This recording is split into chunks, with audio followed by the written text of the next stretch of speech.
And it just made me think, kind of be happy that, you know, you had found people that you could be with, both you guys, and found people that you could be with and be in agreement with and all of that. And it made me feel good. And it got me thinking about the relationships and the kids and, you know, where all that comes from. And I thought to myself, well, you know, I just hope that, you know, this all works out, because, I mean, that's really the whole thing about life, is to, you know, find some happiness, find some peace, find some connectment, be with people you love, and it's not really about money and having this and that thing and all that. I'm going to adjust this camera. It's about just being happy as people.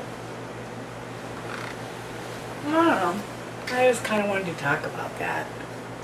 You know, because there have been lots of discussions that we've had about, well, Mom, you know, about relationships between me and you kids and stuff. And, you know, you guys always think that, or let's say Trinket and, or excuse me, now I'll get it together here. Lee and Alicia and Charles think that Trinket has it easier because I don't get after her the way I get after you guys about certain things. And Trinket thinks that you guys have it easier because because she's not my biological child. And so I wanted to talk about happiness and thoughts about children and biological children and all that kind of stuff. And it just kind of made me think that, you know, whether you're a biological child or you're not a biological child, it doesn't have jack shit to do with anything. It's whether you're bonded to that child. You know, there's no special privileges you get. I mean, you know, so you have this kid and it's your biological kid, and the kid's personality is, you know, Grandpa Bob, who you hate. And so now you got this biological kid who's got the personality of Grandpa Bob, who you hate. Or, on the other hand, now you have this connection with this child, because you do, you know, if it's not your biological child, there is the aspect of truth that you get to choose that child. I guess you choose it because there's something that draws you about that child. And so maybe it's the fact that that child that you're drawn to has your Grandpa Bob's personality that you hate, and some reason you're drawn to him. I don't know, but that whole thing about biological and not biological doesn't mean shit to me. It's the bond. It's the bond with the child. And once you're bonded with that child, then that's it. It doesn't matter. It does not matter after that. When you bond with that child, then that child becomes yours. And there's a place in the heart. You know, they never, we talk about, you know, well, the baby didn't do well or whatever. They say because the baby didn't bond with his mother. Not because the baby was adopted or because the baby was biological, but because there's that bond there with the mother. And once you got the mother, all that crap goes out the window. And all you think about is that child and how much you want for that child and how much you love that child. And, you know, nobody got an easier road or a better road or whatever because they were biological or not biological. Now, everybody had their own separate thing and all of that, but, look, let's talk about it. For Trinket, You know, I was a young girl. Well, a very young girl. Not much older than you are, Alicia. And here's this baby who looks at me like I am the wisdom of the world, and I carry all the answers, and, you know, depends on me for everything, for, you know, milk to survive, for diapers to change, for, you know, and here you are. And, you know, she got a 17-year-old's view of the world and what I knew at 17-year-old, which wasn't very much about anything, let alone taking care of a baby, you know. And you know that my household, my mom and dad's family was not, you know, a loving, coddling environment, you know. You had to be tough or you were going to get hurt.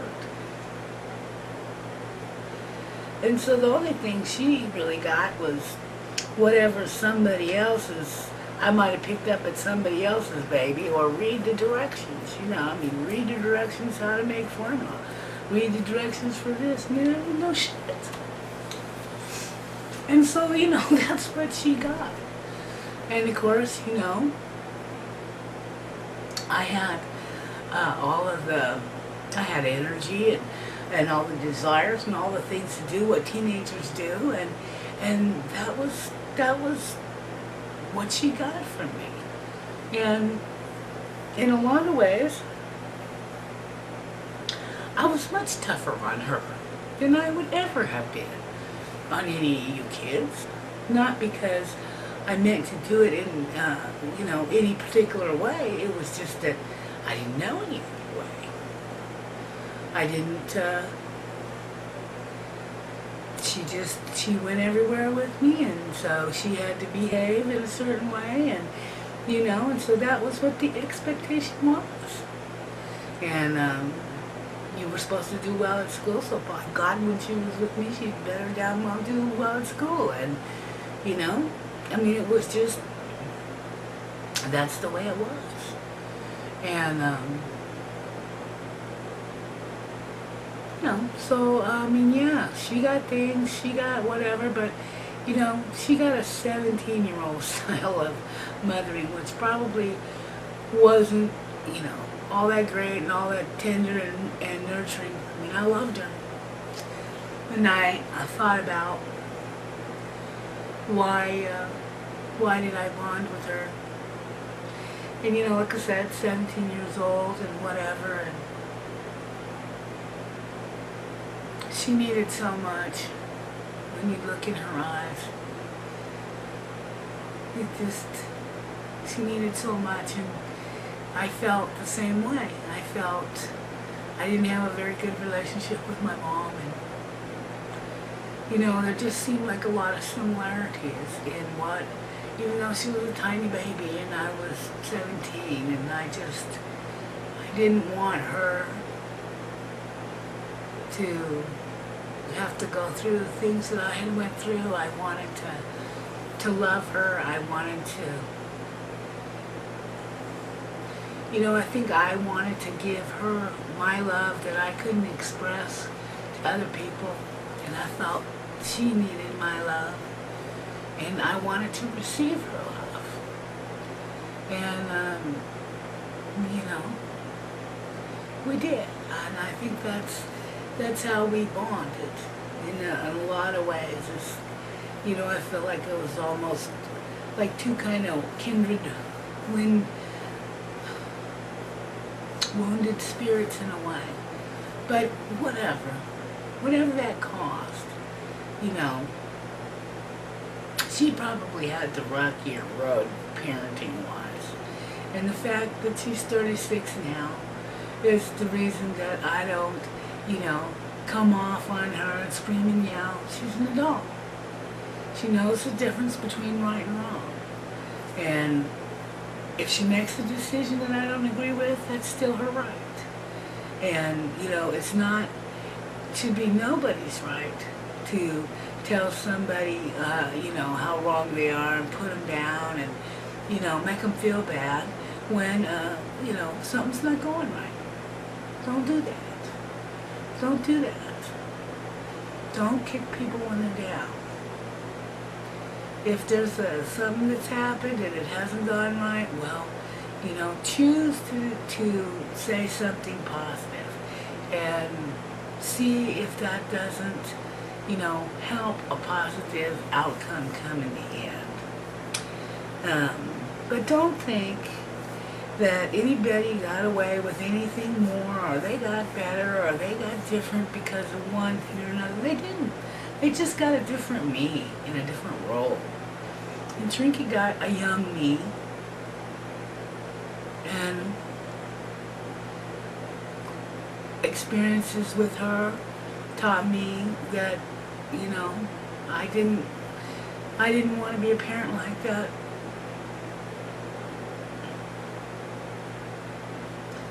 For the other kids. And then, I had Charles. And I waited until I was 27 to have Charles. Or right in there, whatever, close to it. And of course, he was disabled. And man, talk about now the parenting skills needed. From going to being 17 and not knowing anything to being 27 and needing to have a doctor's degree and a lawyer's degree and every other thing to try and take care of him. And that was just so emotionally fraught with all of that stuff, when they tell you your children are going to die and the baby's sick and all of. It was horrible, horrible. But it did teach me to find out things, to study more, patience, try to understand, don't make snap decisions, try to wait. And so, that changed me as a parent forever also.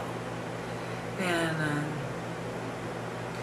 but, did he get anything better or anything worse? Well, he got something different.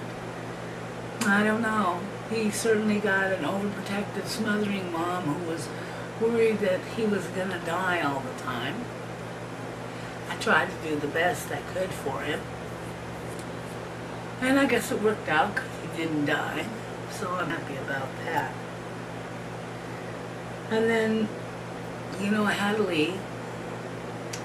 And oh my God, sweetie, when you were born, you were just after all of the issues with Charles, you just raised yourself. You didn't hardly need me. I mean, I cuddled and hugged and loved, but you didn't need me in the way he needed me at all. You just took it and did it, and it was like, wow. I was so totally amazed.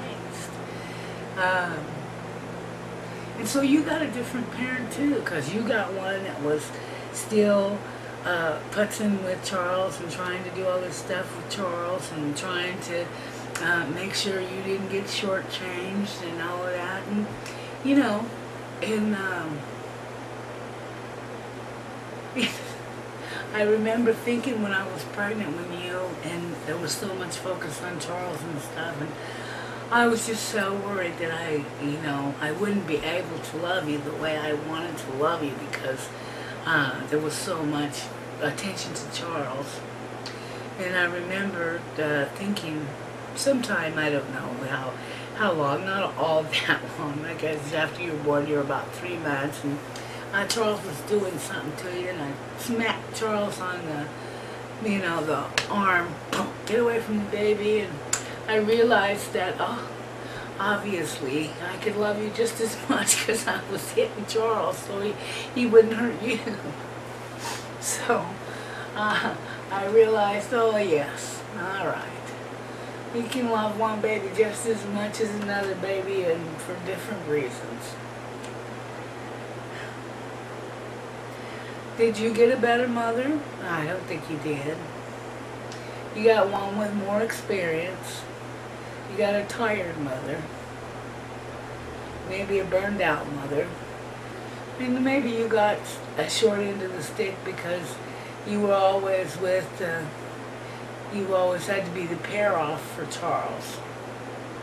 And so you were always kind of his second caregiver in a way, even though you were his baby brother, because, you know, you were the one that was going to be with Charles. But I don't think you got a better or a worse mother, but you got a different mother. And then, of course, came Alicia. And lots of things had happened by the time that Alicia came along. And, but we waited for her, didn't we? She was a very weighted event. And the star of the production. And so, my dear, you were wanted more than you ever know. And for lots of reasons, but you were a wanted baby. And did you get a different mother? Oh, hell yes, you got a different mother because you got an older mother, because I didn't have you till I was 37. By the time I was 37, I was kind of worn out. And I realized that I wasn't going to have any more babies, that you were my last baby. And so I let you be a baby. And I wasn't worried about when you did what or when you said what or whatever. And you got spoiled. I think all of you got spoiled, though. The truth is, Trinket, Charles, Leah, Alicia, all of you were spoiled. But Alicia, maybe more knowing, more with an understanding that I didn't want everything to go so fast, that I didn't want it to, that I wanted to savor it, because this was going to be my last baby. And so you got a different mom.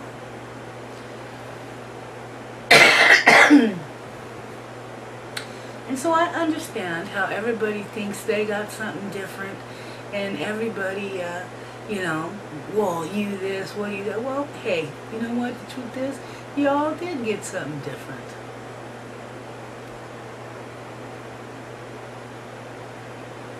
It's true. But you know, it really does not matter. Because it's just a process, like every other process you go through. You learn things, you know, something happens, you learn something, you go on, you change, you try to do better, you know, and you go through. Age plays a part, wisdom plays a part. Hey, you each got something different, but you each got love. Because I love you guys more than anything. More than I love myself. More than anything. And it's just how it is. It's just how it is.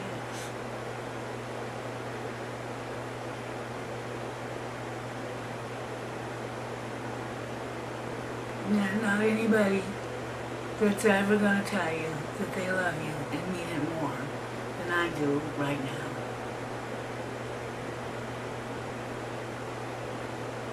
I love you. I made some notes. Let me get my glasses on again. I tell you that I've learned that, you know, when you want to talk about something, you need to just turn the doggone tape on and talk about it. Because when you make notes and then, you know, you go back and then you got to think about all the things. And, you know, I kind of covered most of the stuff I wanted to say about, you know, the parenting. And you did get a different parent. And you did each go through a different phase with me in my life. But I know, too, that one of the things that I'm reading in these books about, you know, the last, you know, what do you want to tell your kids or your family or whatever for the last thing that they'll remember it. There's one of the things they say is that kids always need to know that their parents were important to not just them, but to other people. And so I want to make sure that I get this in one of the tapes. I probably should have came in one about the services or whatever, but you know, when you think about that, I want you to think about the people and the experiences that we've had over the last months. The people from my work, hundreds of them, cooking, delivering, making calls, sending cards, continuous support.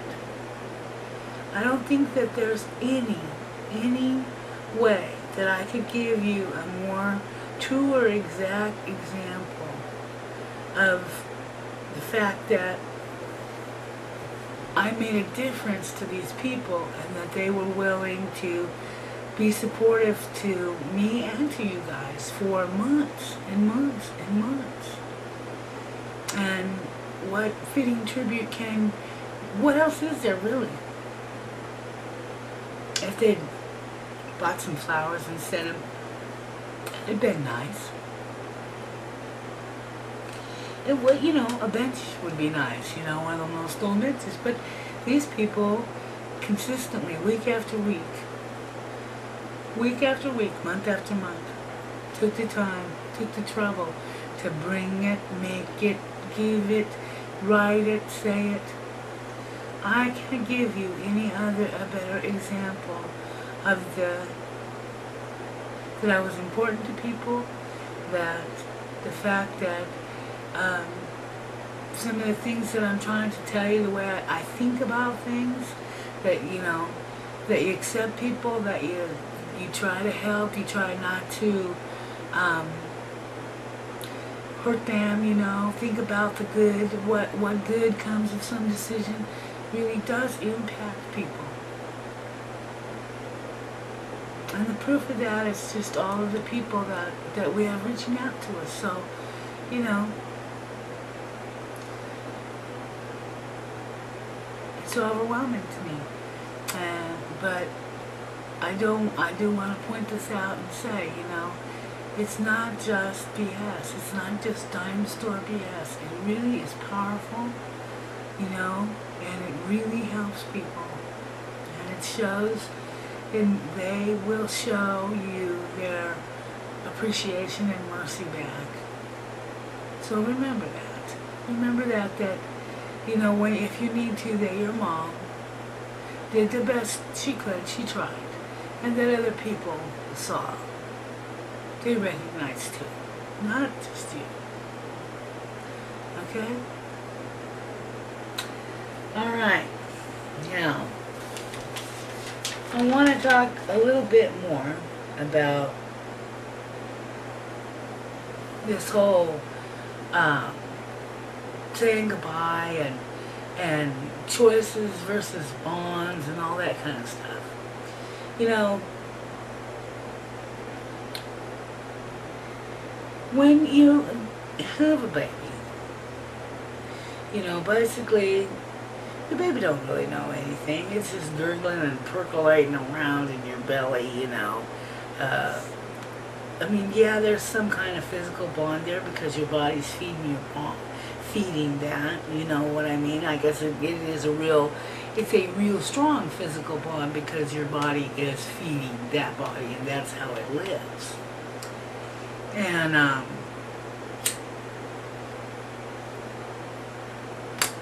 but once the baby is born, then that close physical connection is gone. Yeah, you hug and you start this whole relationship of interaction and teaching and loving and bonding. Bond, and bonding with that child. And then as the time period goes by, you know, they're not dependent upon you to fix them a bottle or do whatever, that they start getting their own food and you're still talking, and they're going to school and you're trying to help them teach, but the bond becomes more and more mental, and less dependent physical the older you get. By the time you're in high school, or college, basically it's a bond of discussion, of just talking, and knowing, well, hey, have you made this decision? Have you thought about this? It's about thought, thought process and all of that. And as you go through your adult life, then your parents don't pay for your food, and don't pay for your school, and don't pay for your car, and all that, and it becomes more and more and more just a memory type relationship, because you talk to them and stuff, but still you're thinking about things that they told you that happened to them, and stories and guidance and whatever, and you make these decisions for your life based upon the stuff that your parents tried to teach you. You evaluate it. Some's good, some's bad, some's whatever. But the point I'm trying to make is that as this relationship evolves, it goes from this, really dependent one to this very, very mental one, and memory, and as you pass. So you have these years, this time, this experience with the person, and then the person isn't there. But they are really there, because the whole time you're just moving to a more mental relationship. Because, I'm not gone. I'm not. I'm still there. I'm still there, and what you think, and Mom said this, or I wonder what Mom would do, or this and that. I'm still there. All of those things that I said, all those things that we did, all of them come to your mind and will play on a daily basis. And it's just a part of the whole relationship, We go from physical to spiritual, and, this is just another passage. I'm still going to be right there with you in the same way that I would have been, for the most part, if I'd have been alive. I'd have been, wonder what Mom would have done, or, wonder this, or I remember that, and I'm still going to be there in that exact same way. We're not ever going to say goodbye. And in that same way, you guys are going to be there to your kids in that same way. And I'm going to be there in that way to your kids too. Only maybe, I won't be the primary target of their thoughts, but you will. But it'll still be things that you got from me and others that, you'll impart to them. And that's the way it'll be. And we'll always have that relationship. Always. What can I say? You just don't get to say goodbye in that final way, because it just doesn't happen that way. Now, of course we can say goodbye, and we should say goodbye in some formal way. I remember, when Granny Nola decided it was time to say goodbye to me, and we were at the convalescent home, and she just said, Susie, I want to tell you, and she just told me that, she loved me, and that, basically I was a good girl, and that, I had done a good job, and that she wanted only the best for myself and the kids, and, all of that. And, it got to a point where I said, are we saying goodbye? And she said, yes, we are. And, my mom sat there. My mom was with me that night, and sat there and watched one mother, a form of a mother, say goodbye to her child, to her daughter, in one way. And, she didn't say anything. I don't, she watched it.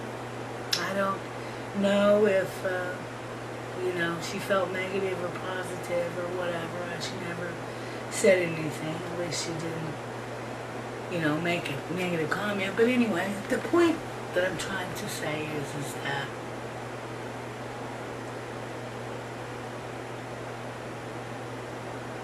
when you love somebody, you love them.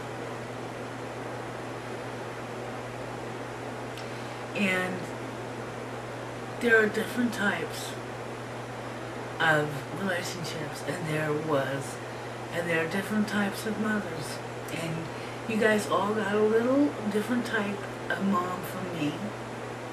And, I made mistakes. What can I say? I made some mistakes. I apologize. I'm sorry. I tried to learn and go on from the mistakes and not repeat them, but I repeated some of them. My only point in that is for you is to, if you need me to acknowledge that, I acknowledge it. And that when the situation comes to you and you don't know the answers and you fucked up big time, then, say you're sorry. Say you're sorry. And, that you make mistakes too. And try to work it out. And if, in our situation, Trinket and the rest of us, Lee, Charles, and Alicia, there's kind of two types of mom involved there. Like there was two types involved for me with my mom and Granny Nolan. Love is love. And I loved Granny Nola as much as I love my mom. And I had a different relationship with her. And, maybe thank God that I did. Thank God.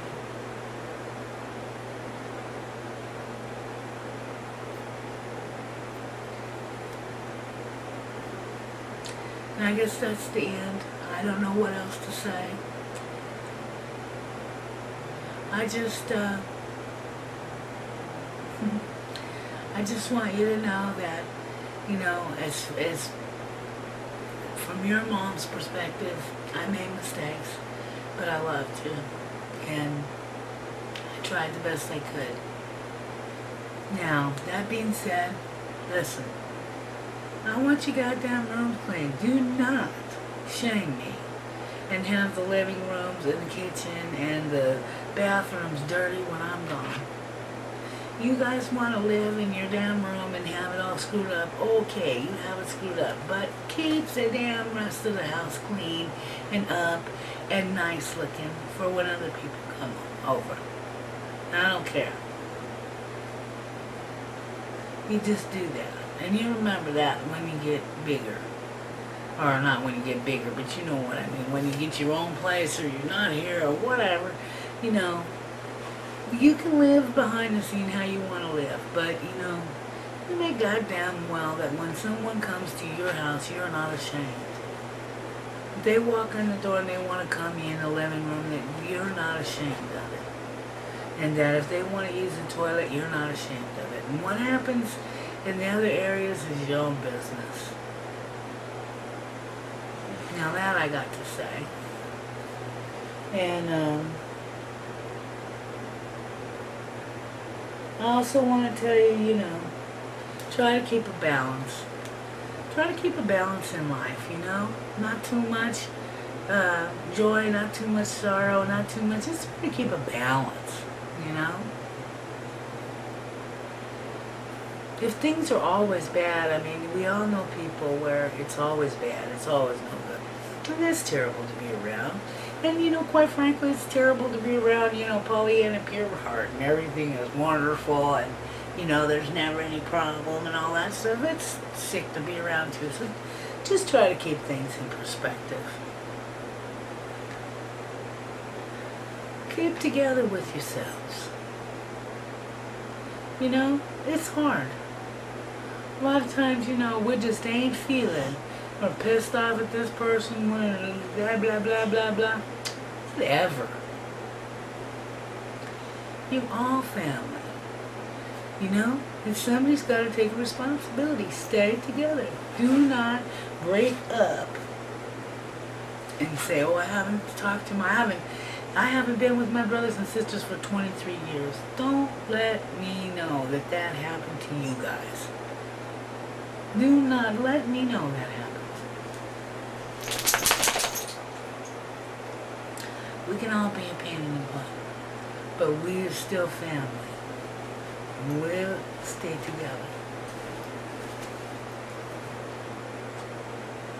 And someone needs to take on that job, you know? Because it's easy to say, oh yeah, we're going to do it, and you don't. Someone needs to take the job to say, I'm calling, let's eat together. I'm calling, come over and see me, I miss you. I'm calling. To be that contact for the other people to stay involved. But someone needs to take on that job. And I say job because it can be a job. Because, you know, then you gotta kind of monitor squabbles and whatever. But it's worth it. I'm telling you, it's worth it.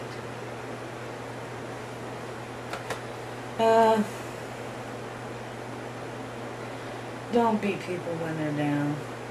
Don't do it. Find the good. I mean, really look for it. Find the good and look for it. Gee. And again, that doesn't mean that, you know, you're not angry sometimes over behaviors of people or whatever. You know, everybody gets, you know, has their issues and stuff.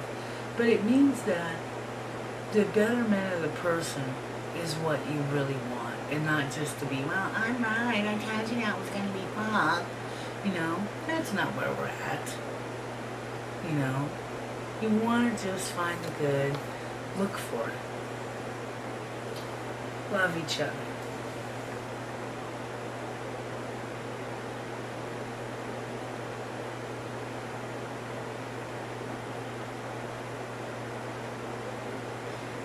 I don't know. I think the tapes are going to keep getting better. Like I said, I learned to do the tapes better, but I waited a little while. And so, you know, when you're hot after a subject, you know, then you can talk pretty good about it. Some good stuff comes. When you wait, you know, it gets kind of chicken shit boring. But anyway, I said kind of what I wanted to say to you today about, you know, who got what mom and what that effect is, and some things I just kind of wanted to get off my chest. So, I love you. And I could still be another tape. Good night. Bye-bye.